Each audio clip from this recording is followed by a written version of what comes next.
be given a fair trade-off at NPT5. He would be able to do his documentaries. He'd be given, although a slight pay cut, we would be willing to compromise and negotiate that if he's willing to move forward.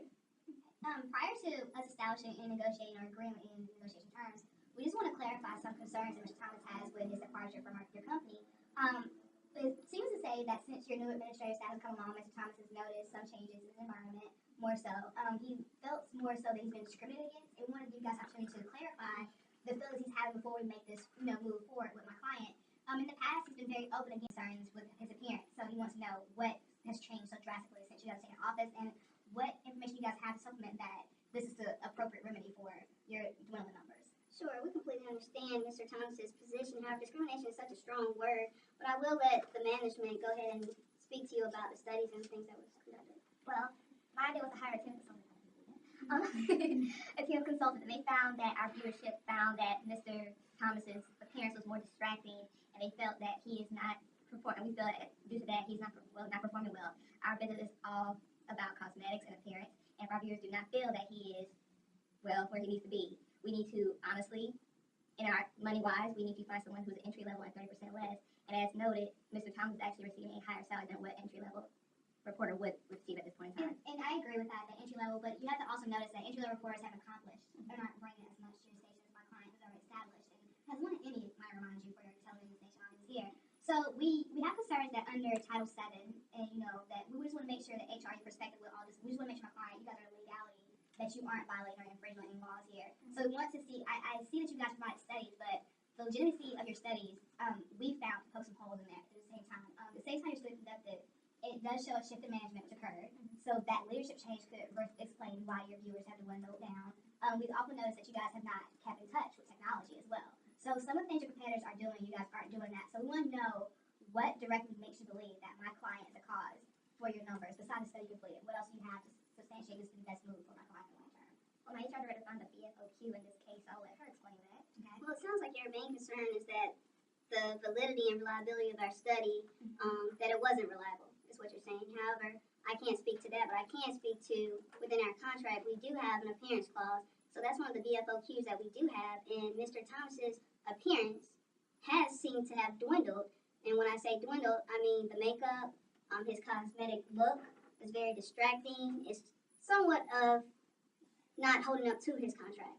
So my client's disability, again, which was unforeseen, is what's causing him to have to wear the makeup too. And he's doing this as a service to your viewership and your audience by trying to look what we more so, I guess, what fits in, even complexion, skin tone, so to say. So he's doing this as a conscious effort for your news, for your program, to make sure you guys understand. So you're saying that his appearance and his disability, because his appearance is caused by this vicious disease attacking his body. So Mr. Thomas does see that the public news station is offering him a great opportunity, and we're thankful that we're very grateful that you guys put this opportunity on the table for us.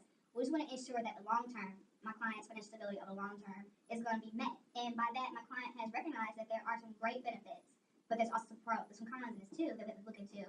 If he makes his transition to cable public television network, he may never, with his disability, the vitiligo, and other factors, he may never be able to transition back into the broadcasting spectrum.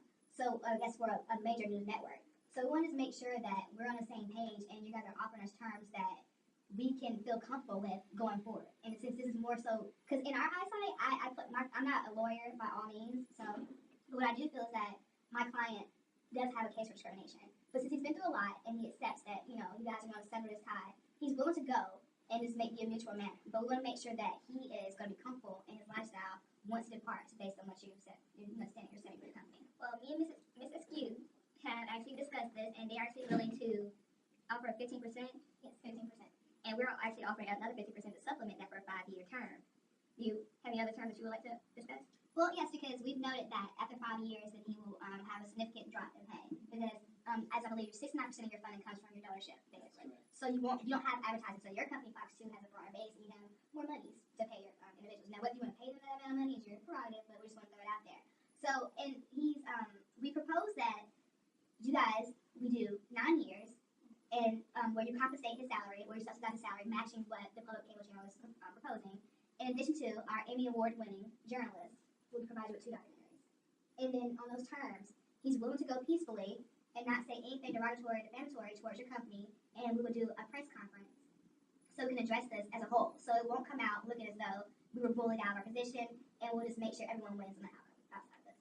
So basically, you're offering us a non-disclosure agreement, and under that clause, you want to put 9 years and a 50% compensation, an extra 4 years and 5 years. Correct. And for that, he'll give us 2 documentaries. Yes, and he will maintain publishing rights to those documentaries.